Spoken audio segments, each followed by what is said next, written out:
What's up, y'all? It's your boy Charles. Charles on Nez World. We are checking out a really good book, Original Gangsters. Let's go ahead and play an excerpt from it. I'll be back with my reaction. Appreciate you guys for watching.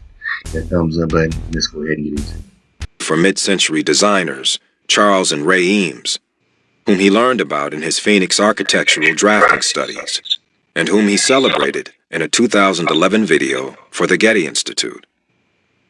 His career continues to evolve, even as he continues to draw snickers from some for having transitioned from hardcore hip-hop to soft multiplex fare. The punchline of Cube jokes almost always involve, "Are we there yet?" A 2005 family comedy in which his character battles pissing, barfing children. In one scene, a deer karate chops him. The film was a huge success, earning $82 million at the box office and inspiring a sequel and a television series, but is just one spoke in Cube's Hollywood empire, which also includes the Friday, Barbershop, 21 Jump Street, and Ride-Along franchises. I once read someone speculate that, had Cube been killed instead of Tupac, the former would have been the hardcore martyr, while the latter would have eventually segued into PG movies. Sooner or later, one has to ease off the throttle. To reinvent yourself is no small thing, and Cube's mogul status gave him the platform to push the Straight Outta Compton film, which did more to revive NWA's legacy than anything else. Right, it is very. Jerry Heller has called NWA The Black Beatles. Their meager output makes it hard for me to co-sign this characterization. Black Beatles. Interesting that he would say, oh no, the Black Beatles? But could NWA be the Black Beatles? Or would it be the Jacksons? The Jacksons, right? I'm thinking. Jackson. Although it's fun to think about. Cube is John, Dre is Paul, Ren is George, and Yella is Ringo. But who is Easy? George Martin? Perhaps a better comparison is with NWA's contemporaries, Guns N' Roses, with whom they shared mutual appreciation and an LA fan base. Lead singer Axl Rose was often spotted wearing an NWA ball cap, and the rapper's song, Appetite for Destruction, was inspired by GNR's album of the same name. Both acts pushed boundaries and were considered politically incorrect, even harbingers of doom in their times. In the end, they remade their respective genres, and today are radio staples. "We thought we were so badass," said Axl Rose in 2006. Then NWA came out rapping about this world where you walk out of your house and you get shot. It was just so clear what stupid little white boy posers we were. Oddly, NWA's leader Eazy-E doesn't command near universal appreciation like rappers Notorious B.I.G., Nas, Jay-Z, Tupac, Eminem, and Dr. Dre, most of whose styles can be directly traced to what Eazy started with, the Boys in the Hood. He is the founder of gangster rap, Crazy Bones said.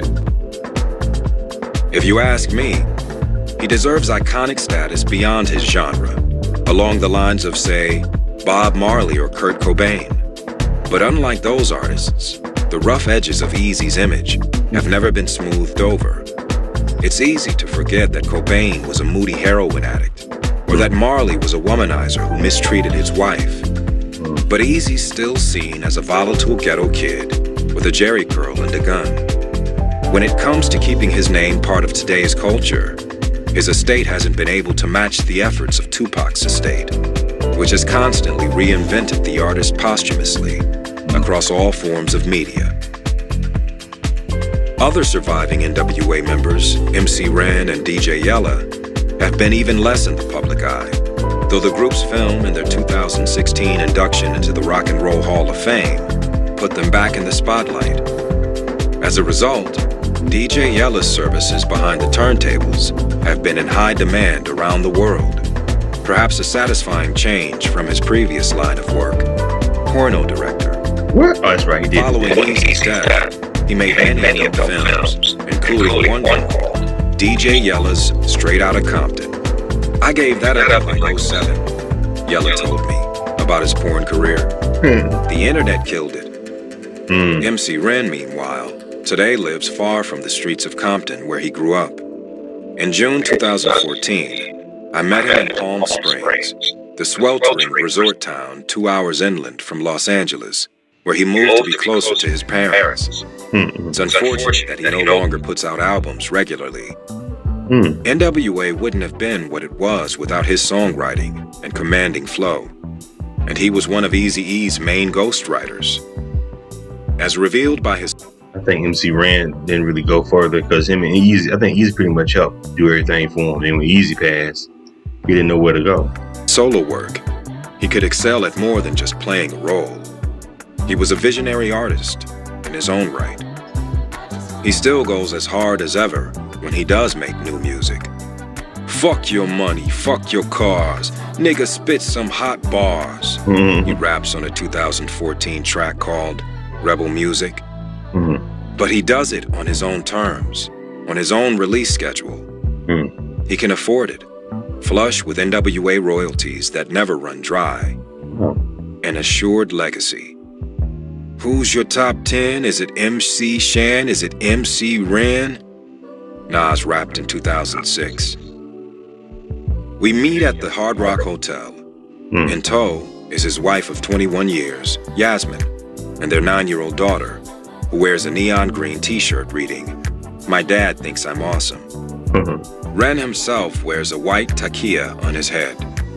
After joining the Nation of Islam in 1993, he became an Orthodox Muslim 2 years later.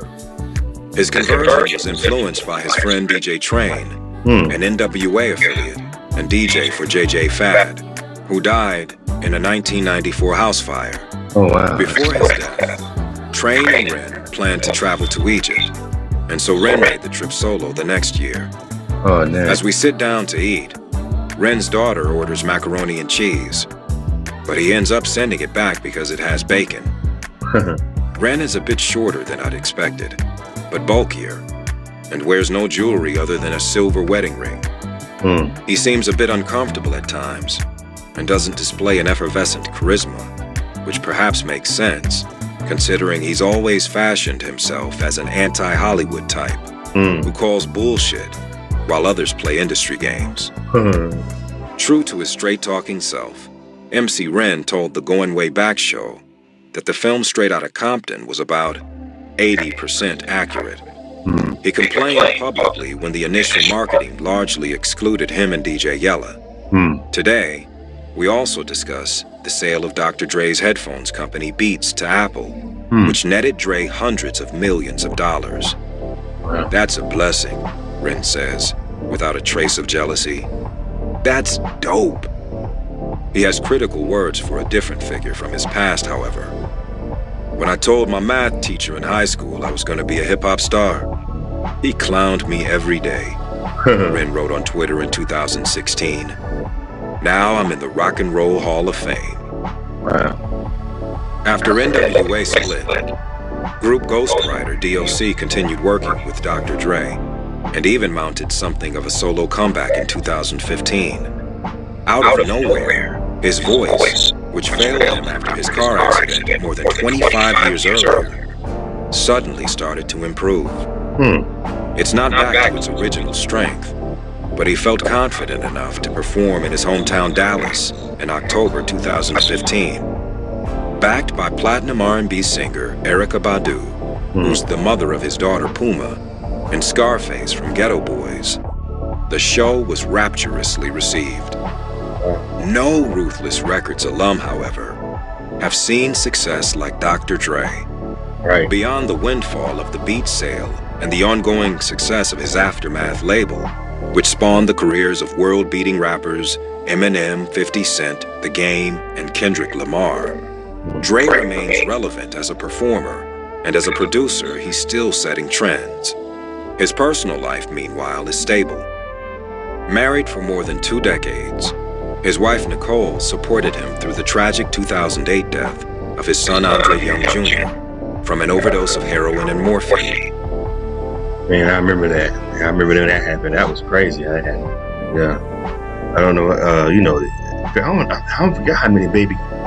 Now Dre got some. I think Dre got like 4 baby daddies. I'm sorry,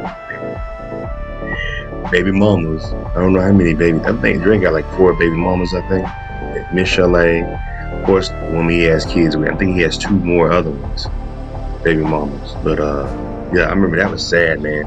Anyway, y'all can check this video out. Y'all can check this book out on Audible. It's called Original Gangsters by Ben Westhoff. Y'all can check it out, and it's really in detail about West Coast hip hop and about like Eazy-E and Tupac, all those people, and industry parts of the underground hip hop world and the streets. This is a really good book, man. It's really detailed. Y'all go ahead and check it out on Audible, and let me know what y'all think in the comments. Subscribe to Charles and Israel.